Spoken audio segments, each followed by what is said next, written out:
اس میں ایک آلو کا پراٹھا۔ گھر کے کھانے کی قدر آپ کو گھر سے دور جانے کے بعد ہی پتہ چلتی ہے، اور یہ بات مجھے یو ایس آ کے ریئلائز ہوئی ہے۔ تب سے میں یو ایس آیا ہوں، میں نے دیسی فوڈ ہارڈلی 2 سے 3 دفعہ ہی کھایا ہے، اور اس کی شاید ایک ریزن یہ بھی ہے کہ جس ایریا میں رہتا ہوں وہاں پہ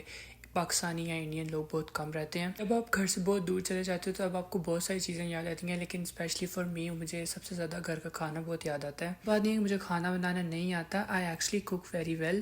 وہ الگ بات ہے کہ میں نے یہاں آ کر صرف پاستا اور نوڈلس پر ہی گزارا کیا ہے، اور اس کی ایک بڑی وجہ یہ بھی ہے کہ جس ایریا میں رہتا ہوں وہاں پہ انگریڈینٹس اویلیبل نہیں ہوتے، تو اس وجہ سے آئی کین ناٹ کوک مور دیسی فوڈ۔ یو ایس آنے کے بعد میرے لیے سب سے بڑا چیلنج یہ تھا کہ حلال فوڈ آپشنز اویلیبل نہیں تھے، اسپیشلی جس سٹی میں ہوں وہاں پہ تو بالکل بھی نہیں ہے، اس لیے میں زیادہ ویجیٹیرین چیزیں کھاتا ہوں۔ مجھے ایک بات سمجھ نہیں آتی کہ جو لوگ یہ سوچتے ہیں کہ آپ ابراڈ چلے گئے ہو، آپ بہت انجوائے کر رہے ہو، بہت چل ہو، لیکن ایسی کوئی بات نہیں ہے۔ جتنے اسٹرگلس اور ہارڈ شپس آپ کو یہاں فیس کرنے پڑتے ہیں شاید اتنے اپنی کنٹری یا پھر پاکستان میں فیس نہیں کرنے پڑتے۔ اس کی ریزن یہ ہے کہ جب آپ اپنے کنٹری میں ہوتے ہو تو آپ کے ارد گرد آپ کے اپنے لوگ ہوتے ہیں، لیکن یہاں پہ ہر چیز بہت ڈفرینٹ ہوتی ہے، لوگوں سے لے کر انوائرمنٹ تک، اور اس انوائرمنٹ کے اندر ایڈجسٹ کرنا